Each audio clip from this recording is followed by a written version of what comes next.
სახელითა მამისათა და ძისათა და სულისა წმინდისათა ამინ. დღევანდელი ჩვენი საუბარი შეეხება ორ საკითხს. ერთი არის ზიარების საკითხი, მეორე განხეთქილების საკითხი, ანუ ეკლესიიდან გასვლის საკითხი. ეს ორი საკითხი ერთმანეთისგან ძალიან შორს არის, შეიძლება გაგიკვირდეთ ახლა რა შუაშია ეს ყველაფერი. შევეცდები აგიხსნათ. რამოდენიმე ხნის წინ სამწუხაროდ მე სულაც 2 დღის უკან მოვისმინე ეს ქადაგება ერთ-ერთმა მღვდელმა, მისი სახელი არის მამა არჩილი მინდიაშვილი. ჩაუწერია ქადაგება, სადაც ის ამ ორ საკითხს ეხება. ქადაგების სათაური არის მოუმზადებლად ზიარების შესახებ, ასეთი ქადაგება არის. რამოდენიმე საუბარი, ორი საუბარია ჩაწერილი, მე რაც მოვისმინე. ერთია საათი და 40 წუთი, მეორე დაახლოებით 2 საათი. საუბრობს ამ საკითხებზე, თუმცა ამ საკითხებზე ამდენი ხანი არ საუბრობს, სხვადასხვა საკითხებს რა თქმა უნდა მიმოიხილავს ამ ქადაგების დროს. და პირდაპირ უნდა ითქვას, ახლა საერთო ეკლესიას არ უყვარს მიმოკიბით ლაპარაკი, ჩვენზე ლაპარაკობს. ჩემზე არა, ჩემი არსებობაც არ იცის მამა არჩილმა დარწმუნებული ვარ, ჩემზე გაცილებით უფროსი არის. მაგრამ იმ საძმოზე და იმ მამებზე, რომლის აღზრდილიც მე პირადად ვარ და რომელთა ძმათა წოდება ჩემთვის პატივი არის. და უპირველეს ყოვლისა მოდი ესე ვიტყვი, შევეხები განხეთქილების საკითხს, სადაც ის ჩვენ ბრალს ვგდებს, რომ ჩვენ თურმე ველოდებით მოსახერხებელ მომენტს, როდის გავიდეთ ეკლესიიდან. თურმე ამისთვის აგვიშენებია ჩვენ ეკლესიები, ამისთვის მოვიმრავლეთ მრევლი, ამისთვის მოგვიშენებია ესე თქვა, აგვიშენებია მონასტრები თურმე, რომ აი ეს ხელსაყრელი მომენტი რომ დადგება, გავიდეთ ეკლესიიდან. რომ მაშინ ძლიერები ვიყოთ ჩვენ როცა ამას გავაკეთებთ. ბევრი ვიფიქრე, რა მეთქვა, როგორ მეთქვა, ვფიქრობ თავის მართლება რომ დავიწყოთ არ იქნება სწორი, ძალიან მოკლედ ვიტყვი. ჩვენ ასე გვჯერა და გვწამს. ეს ჩვენი აზრი არ არის, ეს წმინდა მამების აზრია. ადამიანი, რომელიც ეკლესიიდან გადის, ანუ განხეთქილებას აწყობს, ის ქრისტეს სახელისთვის რომ მოკლან, მაინც დაიღუპება. განხეთქილება არის იმხელა ცოდვა, ამას მოწამეობრივი სისხლიც ვერ ჩამოხოცავს. ასე გვჯერა, ასე მჯერა მე პირადად, ასე ვასწავლი მე პირადად და ასე ასწავლის თითოეული ის მამა, რომელსაც გულისხმობს მამა არჩილი. ვფიქრობ, კარგად უნდა დაფიქრდეს მამაო, აწონდაწონოს თავისი სიტყვები და ალბათ შენდობა ითხოვოს ღვთისაგან და რა თქმა უნდა მამებისგანაც ასეთი საშინელი წამების გამო. ამის მეც ამაზე არ ვისაუბრებ, იმიტომ რომ გამოვა თითქოს რაღაცა თავს ვიმართლებთ იმაში, რაშიც თავის სამართლებელი არ აგვაქვს. გავმეორდები. განხეთქილებაში, როდესაც ადამიანი გადის, ღალატობს დედა ეკლესიას, ღალატობს ღმერთს და ის მოწამეობრივათაც რომ აღესრულოს, მისი ცოდვა მაინც აღუხოცელი დარჩება. ახლა მეორე საკითხი. ზიარებასთან დაკავშირებით საუბრობს მამა არჩილი. ესეც ძალიან მნიშვნელოვანი საკითხია, იმიტომ რომ თუ ადამიანი დაბრკოლდა და იფიქრა, რომ მამა არჩილი რასაც ქადაგებს ეს სწორია, ის განეშორება წმინდა ზიარებას. და თუ ადამიანი განეშორა წმინდა ზიარებას და ძალიან იშვიათად ეზიარა, ასეთი ადამიანის სულიერი წარმატება ძალიან დიდი კითხვის ნიშნის ქვეშ დადგება. ამიტომაც ესეც მნიშვნელოვანი საკითხია და აქაც პასუხია აუცილებლად გასაცემი. აი აქ უკვე შევეცდები, რომ უფრო მეტი გესაუბროთ, თუ რატომ უნდა ეზიარებოდეს ადამიანი ხშირად და თუ რა სარგებელი მოაქვს ხშირ ზიარებას. აქვე ვიტყვი, რომ მამა არჩილი არაკეთილსინდისიერია, როდესაც ამბობს, რომ თავის ქადაგებას ასათაურებს თუ თავ ლეიტმოტივად გავს მოუმზადეთ თითქოს ჩვენ ვქადაგებთ რომ მოუმზადებლად ეზიაროს მრევლი ამას არც ერთი ჩვენთაგანი არ ქადაგებს და თქვენ ჩემი მრევლი ხართ ვინც აქ გეხართ უმეტესობა და იცით რომ ამას არავის არ გასწავლით რომ ადამიანი მოუმზადებლად ისე რომ საკუთარი სინდისი არ გამოიკვლიოს და ესე თითქოს ეხა დილას გაეღვიძა და გადაწყვიტა რომ ახლა ზიარება კარგი იქნებოდა და მოდის ასე საზიარებოდ. ვფიქრობ რომ მისი მხრიდან ეს სულ მცირე არაკეთილ სინდისიერად დაყენება საკითხის რომ თითქოს ჩვენ ეხლა ზიარებას მოუმზადებლად ვქადაგებთ. სინამდვილეში ეს პოლემიკა ძალიან დიდი ხნის წინ იყო რომ რამოდენიმე ათეული წლის წინ მიმდინარეობდა და პოლემიკა ეხებოდა შემდეგ რამეს ხშირი ზიარება თუ იშვიათი ზიარება აი ამას ეხებოდა საკითხი ამის შესახებ მაშინ ბევრი ბროშურა დაიწერა ბევრი წიგნი დაიწერა და ერთ-ერთი წიგნი რომელიც მაშინ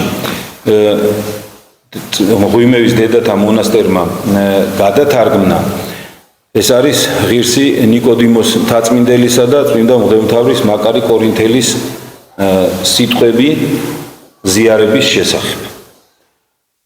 ვფიქრობ რომ თვითონ ის რომ ეს წიგნი გადაითარგმნა ჩვენს საძმოში ნიშნავს იმას რომ ამ წიგნში რაც სწავლებაცაა მოცემული იმ სწავლებას ვიზიარებთ ჩვენ. ეს წიგნი არის გამოცემული 2003 წელს 22 წლის უკან. ანუ ვინმე არ იფიქროს რომ ახლა ჩვენ რადგან ჩვენ შესახებ რაღაცეები ითქვა, ამიტომ მოვიგონეთ რაღაცეები. 2022 წლის უკან არის ეს წიგნი გამოცემული და ეხლა ეს დიდი არ არის, მაგრამ ნუ აქ წასაკითხად საკმაოდ დიდია, აქ ვერ შევძლებთ ესე ვთქვათ აბზაცი ამ წიგნიდან. მინდა რომ წაგიკითხოთ რომ თქვენც იცოდეთ როგორია, იცით, მაგრამ ვაი და ვინმე არ იცის რომ არ დაბრკოლდეს, მინდა რომ კიდევ ერთხელ წაგიკითხოთ თუ როგორი არის სწავლება ეკლესიისა ზიარების შესახებ. ეს თავი ასეთი დასათაურებითაა იმის შესახებ თუ რამდენად სასარგებლო და მაცხოვნებელია ხშირი ზიარება. იმ დრომდეც ვიდრე ქრისტიანი ეზიარება, იმ დროსაც როცა ეზიარება და მას შემდეგაც რაც ეზიარება, ის დიდ სარგებელს იღებს საღმრთო საიდუმლოსაგან. სულიერადაც და ხორციელადაც. ვიდრე ადამიანი ეზიარებოდეს, იგი ვალდებულია ჯეროვნად მოემზადოს საამისოდ. აი პირველივე სიტყვებში წერია რომ ადამიანი ვალდებულია ჯეროვნად მოემზადოს საამისოდ. ამბობს აღსარებას მოძღვართან, ცდილობს გამოსწორდეს, მისი გული შემოსვლილი და ლმობიერია. ყურადღებით ადევნებს თავს საკუთარ სულიერ ცხოვრებას და რამდენადაც ძალა შესწევს, განაგდებს ცოდვილ აზრებს და თავს იკავებს ყოველგვარი ბოროტებისაგან. ამასთან ერთად ის აძლიერებს ლოცვას, მარხვასა და მღვიძარებას. ხდება უფრო მეტად კეთილგრძალული და კიდევ სხვა მრავალ სიკეთეს სჩადის. მან ხომ საშინელი მეუფე უნდა შეიწყნაროს საკუთარ სულში და კარგად ხდება რომ მომზადების საზომის მიხედვით მიიღებს მადლს წმინდა ზიარებისაგან. ცხადია, რაც უფრო ხშირია ასეთი მზადება, მით მეტ სარგებელს იღებს ადამიანი. ხოლო როდესაც ქრისტიანი ეზიარება, ვინ შეძლებს გონების თვალით დაინახოს ის მადლი და წყალობა, რომელსაც იგი წმინდა ზიარებისაგან ღებულობს. ან როგორ გამოთქვას, ეს ჩვენმა უძლურმა ენამ. არა, სჯობს ისევ ეკლესიის ღვთაებრივ მოძღვრებს მოუხმოთ. და აი მათი მჭერმეტყველური და ღვთივსულიერი ბაგეებიდან შევიტყოთ ყველაფერი თანმიმდევრობით. გრიგოლი ღვთისმეტყველი ამბობს, ქრისტეს წმინდათა წმინდა ხორცი კეთილ სინდისიერად მიღებული, მებრძოლთათვის იარაღად იქცევა, ღვთისაგან განშორებულებს კვლავ ღვთისკენ შემოაბრუნებს, უძლურებს განაძლიერებს, ჯანმრთელებს სიხარულს ღვრის, სნეულებს კურნებას ანიჭებს, სხეულს სიმრთელეს უნარჩუნებს. მისი წყალობით ჩვენ ადვილად გამოვსწორდებით, შრომასა და მწუხარებაში მოთმინებას გვუმატებს, სიყვარულში მხურვალებას, ცოდნაში სინატიფეს, მორჩილებაში მზადყოფნას, მადლის მოქმედებასთან მიმართებაში მიღების უნარს. ხოლო არაკეთილ სინდისიერად მიღებული საწინააღმდეგო შედეგებს იძლევა. ვინაიდან ასეთ შემთხვევაში ქრისტიანზე იესო ქრისტეს ყოვლად პატიოსანი სისხლი არ აღიბეჭდება. როგორც ამას თვითონვე აღნიშნავს გრიგოლი ღვთისმეტყველი. მას შემდეგ კრავი დაიკვლება და პატიოსანი სისხლით აღიბეჭდება საქმე და სიტყვა, ანუ ჩვევა და ქმედება, ჩვენი კარიბჭის ბურჯები. კარიბჭისა, რომელიც ადვილად იღება და იხურება ჭვრეტის შედეგად. სხვა სიტყვებით რომ ვთქვათ, ადვილად იღება ჭვრეტისათვის და შემდეგ კვლავ იხურება მაღალი და მიუწვდომი. ეფრემასური წერს. დავეშუროთ ზმანო მდუმარებას, მარხვას, ლოცვას, ცრემლებს, საეკლესიო შეკრებებზე დასწრებას, ხელსაქმეს, წმინდა მამებთან საუბარს, ღმრთისადმი მორჩილებას, საღმრთო წერილის მოსმენას, რათა არ განხმეს ჩვენი გონების წყარო. ყველაზე მეტად კი იმისათვის ვიღვაწოთ, რომ ღირსეულად ვეზიაროთ წმინდა საიდუმლოს და ამით საკუთარი სულიდან აღმოფხრათ ურწმუნოების აზრები და ყოველგვარი არაწმინდება. ხოლო ჩვენში დამკვიდრებულმა იესო ქრისტემ გაგვათავისუფლოს ბოროტისაგან.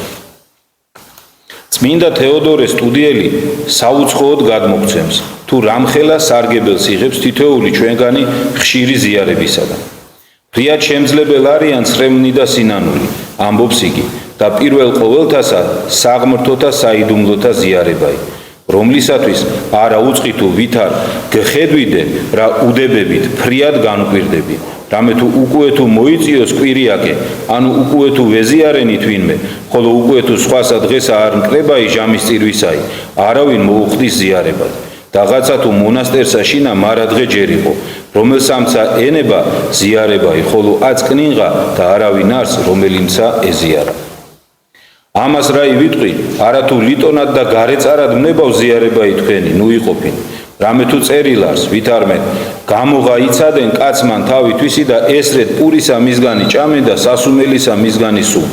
ხოლო რომელი არა ღირსად ჭამდეს და სუმიდეს და ასასჯელა თავისა თვისა გამოიკითხნა ხორცნი უფლისანი. არამედ ამას ვიტყვი, რაითა სურვილითა ზიარებისაითა რაოდენ ძალგვედვას განვიწმინდნენ თავნი ჩვენი და ესრეთ ღირს ვიქნეთ მსხვერპლს ამას წმინდასა. რამე თუ ცხოვრებისა ზიარება არს, პირველ თქმული ესე საიდუმლოი. ვითარცა იტყვის უფალი, ვითარმედ მე ვარ პური ცხოველი, რომელიც ზეცით გარდამოვხედ.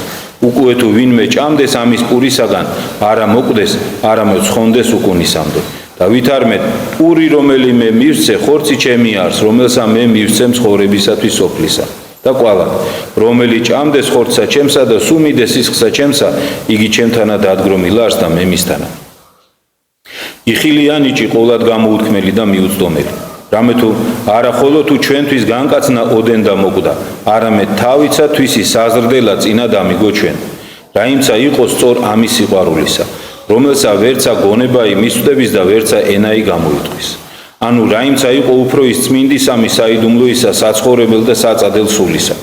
ეგრეთვე სასუმელი და საჭმელი ზოგადი და მსოფლიოი და წარმავალი უკვე თუ დღითი დღე არავინ მიიღოს. არა თავსიდებს, არამედ საზნაურად და უჯდა დიდად მწუხარე არ. ვინაიდან უკვე არა ზოგადი პური, არამედ პური ცხოვრებისაი და სასუმელი არა მსოფლიოი, არამედ სასუმელი უკვდავებისაი წინა გვიც. და უკვე თუ ჩვენ გარეწარად შევრაცხოთ, ვით არა იყოს საქმე ესე პირუტყვებისა და სიცობისა დიდისა. სულ ორიოდე წამით გავჩერდები, ძველი ქართულის იმით არის და შეიძლება ვიღაცამ ვერ გაიგო. ნახეთ რას ამბობს წმინდა მამა. თუო ვიღაცამო რამოდენიმე დღეო ხორციელი საჭმელი ვერ შეჭამოო, ამას არ მოითმენს და ადგება და თავ შეიწუხებს და იშოვის და შეჭამს. ხოლო აქო ჩვენ საუბრობთო არა ხორციელ პურზე, არამედ ზეციურ პურზე, ჩვენს ღმერთის ხორცზე და არა წყალზე ჩვეულებრივზე და ღვინოზე, არამედ ზეციურზე ჩვენი უფლის სისხლზე. და ამისთვისო თუ ადამიანი არ შრომობს ყოველდღიურად და არ ემზადება და არ აქვს სურვილი რომ ეზიაროს, არა მარტო კვირა დღეს, არამედ შუა კვირაშიც კი. მაშინ ასეთი ადამიანი, ნახეთ რას ამბობს, ასეთი საქციელი ბოდიშვიხტი. როგორ არ იყოს პირუტყვების და სიცოფის საქმე. ნახეთ რას ამბობს მინდა მამა, რომ თუ ადამიანი არ ემზადება, მას შესაძლებლობა აქვს რომ ეზიაროს და ის არ ემზადება ამისთვის, ეს საქმე არის სიგიჟის საქმე, ესე ამბობს წმინდა მამა. არამედ რაღაცა თუ იქმნა საქმე ესე ამიერიდან ვეკრძალნეთ, ვინაიდან ვიცნობიეს ნიჭისა ამის ზალი და რაოდენიცა ძალ გვებას, განვიწმინდდეთ თავთა თვისთა და ვეზიარებოდეთ ცხოვოს ყოფილთა ამა წმინდათა საიდუმლოთა. Რაღაცა თუ უცალო იყვნეთ და შეგცეულ ხელსაქმარსა, რაჟამს დაჰრეკონ, დაუტევეთ ხელსაქმარი იგი და მრავლითა გულს მოდგინებითა მოხვედით ნიჭსა მას განწმენდელსა. და ესე დიდად შემწე გვეყოს ჩვენ, რაჟამს გამზადებისათვის ზიარებისა სიწმინდით დავიმარხვიდეთ თავთა თვისთან. ხოლო რაჟამს არა გვაქვს ზრუნვაი, ვით არ მედვეზიარებით, ვით არა წარვიტყვენეთ ვნებათაგან. ხოლო გვეყავთ ჩვენ ესე საგზალ ცხოვრებისა საუკუნოისა. ასე რომ ძმანო, თუ ყურად ვიღებთ იმას, რასაც ღვთაებრივი მოძღვრები გვიბრძანებენ და ხშირად ვეზიარებით, მარტო ღმრთის მადლი კი არ მოგვეცემა შემწედ და მსწრაფწამავალ ცხოვრებაში. შემწედ ამ მსწრაფწამავალ ცხოვრებაში, არამედ ჩვენი შემწენი იქნებიან ღმრთის ანგელოზები და თვით მათი ანგელოზთა მეუფეც. როგორც ამას ღვთაებრივი ოქროპირი გვასწავლის. ესრეთ წარვიდოდი ტაბლისა მისგან ვითარცა ლომი, რომელთა სვივიან ცეცხლი. ესრეთ საშინელ ვიყვნეთ ეშმაკისა და ანგელოზთა მისთა და დავივიწყებდეთ თავთა ჩვენთა და ვიხსენებდეთ სიყვარულსა მას, რომელი ქმნა მან ჩვენზე და აწუկუე ესე სისხლი ზმანო ხატსამა სამეუფოსა კეთილად გამოსახავს და განაბრწყინვებს ჩვენ შორის. ესე პატიოსნებასამა სულისასა და მთავრობასა დაშრეტად და დაჭნობად არა უტევებს, არამედ რწყავს მას და ზედა ის ზედა დაზრდის. ესე სისხლი საიდუმლოისაი იოტებს ეშმაკთა და შორს ყოფს ჩვენგან და მოუწოდს ანგელოზთა ჩვენდა და მეუფეს ამას ანგელოზთასა. რამე თუ სადა იხილონ სისხლი იგი სამეუფოი, იუტიან ეშმაკნი და მიისწრაფიან მუნ ანგელოზნი. ესი არ ცხოვრებაი სულთა ჩვენთაი. ამით განიბანების სული, ამით შეიმკვების, ამით გამოიხურვების. ესე ცეცხლისა უბრწყინვალეს ყოფს გონებასა ჩვენსა. ესე ოქროისა უწმინდეს ყოფს სულსა და რომელნი ამის სისხლისაგან ეზიარებოდიან, იგინი ანგელოზთა და თავარ ანგელოზთა და ძალთა ზეცისათა მდგომარი არიან და შეუმოსიეს სამოსელი იგი სამეუფოი და საჭურველი იგი სულიერი და რად ესრეთ ვიტყვით, რამე თუ თავადი იგი მეუფე ყოველთაი შეუმოსიეს. ხედავ თუ არა, ჩემო კეთილო ძმაო, რა საოცარი ნიჭებით გაჯილდოვებს ხშირი ზიარება, როგორ განანათლებს იგი აზრს, გონებას, განწმენთ სულის თითოეულ ძალას, ხოლო თუ ხორციელი ვნებების მოკვდინებაც გინდა, ამასაც ხშირი ზიარების მეშვეობით შეძლებ. აი, ისევ კირილე ალექსანდრიელს მოусმინებ. გჯეროდეს რომ წმინდა ზიარება არა მხოლოდ სიკვდილისგან გიხსნის, არამედ სნეულებისაგანაც გათავისუფლებს. რამე თუ როდესაც ქრისტე სხეულის ბუნებრივ მღელვარებას და აცხოველებს კრძალვას ღვთისადმი, ხოლო ვნებებს სპობს. ამგვარად ხშირი ზიარების გარეშე ჩვენ ვერ შევძლებთ გავთავისუფლდეთ ვნებებისაგან და მივიახლოთ უვნებელობის მწვერვალს. ისევე როგორც ისრაელელები ვერ შეძლებდნენ ეგვიპტის მონობისაგან განთავისუფლებას, თუ არ მოისურვებენ პასექის ჭამას. გესმის ქრისტიანო, რამდენ სიკეთეს იღებ ხშირი ზიარებისაგან. ყოველდღიური მცირე შეცოდებებიც მოგეტევება, ჭრილობებიც გიშუშტება და სრულიად ჯანმრთელიც ხდები. რამ შეიძლება მოგვანიჭოს იმაზე დიდი ნეტარება, ვიდრე იმან, რომ ყოველთვის ვემზადებოდეთ ზიარებისთვის და მივიახლებოდეთ წმინდა საიდუმლოს.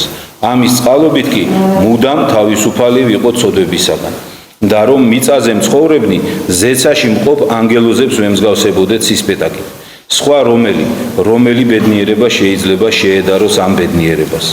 უფრო მეც გეტყვი, თუ ხშირად ღირსეულად მიახლები საიდუმლოს, თუ ხშირად ხდები იესო ქრისტეს ყოვლად დიდებული, ყოვლად უხრწნელი ხორცისა და სისხლის თანაზიარი, მაშინ ცხოველსყოფელი ძალა და ქმედება ამ წმინდათა წმინდა ხორცისა და სისხლისა საყოველთაო აღდგომის დროს შენს ხორცსა და სისხლსაც განაცხოველებს და შენ აღსდგები უხრწნელი, ქრისტეს სხეულის მსგავსი სხეულით შემოსილი. ამას გვამცნობს მოციქული ფილიპელთა მიმართ ეპისტოლეში, რომელმან გარდაცვალნეს ხორცნი ესე სიმდაბლისა ჩვენისანი, რაითა იყვნენ იგინი თანახად ხორცთამა დიდებისა მისისათა. მთელ ამ ენით უთქმელ დიდებას დიდებასა და ნიჭებს, ამ დიდებულ ზებუნებრივ სიკეთეებს, რომელზეც ზემოთ ვისაუბრეთ, ყოველი ქრისტიანი იღებს, თუ კი იგი შეუბღალავი სინდისით მიახლება ტკბილი იესოს ღვთაებრივ საიდუმლოს და კიდევ მეტსაც იღებს, მაგრამ ძალიან რომ არ გაგვიგრძელდეს სიტყვა, სხვა სიკეთეებს აღარ შევეხებით. და ბოლოს, ზიარების შემდეგ, როდესაც ქრისტიანი კარგად გაიაზრებს თუ რა საშინელ ზეციურ საიდუმლოს ეზიარა, ის ცდილობს არაფრით შეურაცხყოფ ღვთაებრივი მადლი. ამიტომაც უფრო ყურადღებიანი ხდება საკუთარი თავის მიმართ. უფრთხის არაწმინდა აზრებს, შეიგრძალავს გულის სიტყვებს, იწყებს უფრო მკაცრ კეთილგრძალურ ცხოვრებას და რამდენადაც ძალა შესწევს გაურბის ბოროტებას. ხოლო როცა იმასაც გაიაზრებს, რომ რამდენიმე დღის შემდეგ ისე უნდა ეზიაროს, კიდევ უფრო აძლიერებს ყურადღებას, მზადყოფნას მზადყოფნაზე ამატებს, თავშეკავებას თავშეკავებაზე, ღვიძარებას მღვიძარებაზე, შრომას შრომაზე და ასე, რამდენადაც შეუძლია მოღვაწეობს. ის ხომ თითქოს ორმაგ შეზღუდვას განიცდის. ერთი მხრივ იმით, სულ ახლახან რომ ეზიარა, მეორე მხრივ კი იმით, მალე ისევ რომ უნდა ეზიაროს. შეგვეციოს ეკლესიის წმინდა მამების ლოცვა, მეუხება, როგორც გითხარით, ეს წიგნი 2003 წელს არის ნათარგმნი, სწორედ იმისათვის, რომ აი ამ პოლემიკაში ესე ვთქვათ, ჩვენი აზრი უკეთესად დაგვეფიქსირებინა. ეს სიტყვები, რომელიც ეხლა წაგიკითხეთ, რამოდენიმე წლის უკან ამ ამბიონიდან მაქვს წაკითხული და ეს მონიშნები და შემცირებები ყველაფერი მაშინმა გაკეთებული. იმიტომ რომ ეს არის სწავლება ეკლესიის. ეკლესია არ ასწავლის მოუმზადებელ ზიარებას, ეკლესია ასწავლის აქეზებს და მოუწოდებს თავის როლს, რომ მუდამ ჟამ ემზადებოდეს ზიარებისთვის. იმიტომ რომ ამის არ გაკეთება არის მძიმე ცოდვა. თუ ადამიანი არ ემზადება ზიარებისთვის, ის იმსგავსება აი იმ დაპატიჟებულ სტუმრებს, რომელთა შესახებაც დღეს ჩვენ სახარებაში წავიკითხეთ, ხო იგავი, რომ მაც ხო მეუფემო ყო დიდი სერი დაკლულიაო და დაპატიჟა ხალხი, რომ მოდით და გაიზიარეთ ეს ზეიმი. აი ადამიანი, როდესაც ზიარებისთვის არ ემზადება, სწორედ ასეთ ადამიანს გავს, რომელმაც უარი თქვა გამზადებულ სერზე მისვლაში.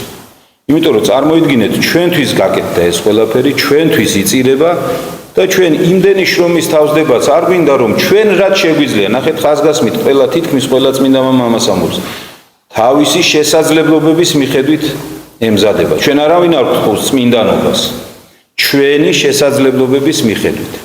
შევწოდე რაიმე მძიმე ცოდვა, ახსარებას ვამბობ, მოვინანიებ, მეტანიებს ვასრულებ, დადებულ ეპიტიმიას ვასრულებ და ისევ ვეზიარ, მაგრამ ვეზიარები ყოველთვის, როცა მოძღვარი მაძლევს ამის კურთხევას. ლოცულობ, მარხულობ და ჩემი ცხოვრების მიზანი, ქრისტიანის ცხოვრების მიზანი თუ არ არის ზიარება, აბა სხვა რა არის. და ჩვენთან საუბარი იმაზე მის ყოველ კვირა უნდა ეზიარებოდეს თუ არა ადამიანი. ყოველ კვირა კი არა, წესით კვირაში რამოდენიმეჯერ უნდა ეზიარებოდეს ქრისტიანი. ამისთვის არის ეს ყველაფერი შექმნილი. კვირაში რამოდენიმეჯერ. მამა პაისის აქვს თუ არ მეშლება ესეთ სიტყვები ნათქვამი, რომ ისეთი დრო მოდის უწესობად წესად აქცევენ. და რაზე საუბრობს იცით დაახლოებით ამაზე. წესი არის რომ კვირაში რამოდენიმეჯერ ეზიარებოდეს ადამიანი და ეხლა ისე შემოვიდა კვირაში ერთხელ რო ეზიარება ეს გახდა წესი. არა ბატონო, რამოდენიმეჯერ ამის დასტური რა არის, ნახეთ. დიდ მარხვაში თქვენ იცით რომ ეკლესია კრძალავს შუა კვირაში, ანუ ორშაბათიდან პარასკევის ჩათვლით წირვა არ შეიძლება. საღვთო ლიტურგია არ აღესრულება. აქედან გამომდინარე ძღვენი ვერ შეიწირება. და ეკლესიამ წმინდა გრიგოლი დიდმა ნახეთ რა შემოიღო პირველ შეწირულის ლიტურგია. რას ნიშნავს ეს? ნაცვლად ერთი ტარიგისა ამოიღებდნენ კიდევ დამატებით ორ ტარიგს, ან იმდენს რამდენიც თქვათ უნდათ რომ იმ კვირაში ზიარებულიყვნენ, მინიმუმ ორს მაინც ამოიღებდნენ, კვირას წირავდნენ, მერე სპეციალურ სანაწილეში ინახავდნენ და ოთხშაბათს და პარასკევს სახურებაზე აი ამ კვირას შეწირული, ანუ პირველ შეწირული ტარიგით ეზიარებოდნენ. და მთელმა ეკლესიამ ეს მიიღო, რატომ? იმიტომ რომ მორწმუნეებს არ უნდათ რომ კვირიდან კვირამდე კი არა, ანუ შაბათ კვირიდან მეორე შაბათ კვირამდე უზიარებელი ყოფილიყვნენ და აი ეს საიდუმლო გააკეთეს რომ მოდი აი ესე ხშირად რომ ვეზიაროთ. ეს რას ნიშნავს? ეს იმას კი არ ნიშნავს რომ მოუმზადებლად მირბოდნენ საზიარებლად, არა, ემზადებოდნენ ამისთვის. ამიტომ ჩვენც ეკლესია ასე ასწავლის, რომ უნდა ემზადებოდე და თუ ამისთვის არ ემზადები, იცით აი როიციან ხოლმე მე ჯერ ეკლესიაში არ მოვდივარ, იმიტომ რომ რაღაცა ცოდვები მაქვს და აი ღმერთ შეურაცხყოფას თუ მაგდენს ხვდები შეკაი ადამიანო რომ ღმერთ შეურაცხყოფას აყენებ. მაშინ დაანებე იმ ყველაფერს თავი და მოდი და აღიარე შენი ცოდვები და შეუდექი იმ ღმერთს რომელზეც იძახი რომ გიყვარს. თუ ადამიანი ამბობ რომ მე იცი რა იმიტომ არ ვეზიარები რომ აი ძალიან დიდი სიწმინდეა და მე უღირსი ვარ ამ მაშინ მოემზადე თუ ამდენს მიხვდი. წმინდა იოანე ოქროპირი ასეთ სიტყვებს ამბობს. ის კი არ მიკვირსო რომ უღირსების გამო არ ეზიარებითო. მე ის მიკვირს რამაც ღირსეულები უნდა გაგხადოთ იმას რო არ ეზიარებით. არ არსებობს სხვა საშუალება ადამიანი ღირსეული გახდეს გარდა ზიარების. არ არსებობს სხვა საშუალება ცხონებისა გარდა ქრისტეს. ამიტომ ჩვენი მიზანი ცხოვრებისავე უნდა იყოს ვემზადებოდეთ ზიარებისთვის. რაც შეიძლება ხშირად. ჩვენი შესაძლებლობებიდან გამომდინარე, რა თქმა უნდა. ღმერთმა შეგვაძლებინოს ეს, ღმერთმა დაგლოცოთ და გავხდით.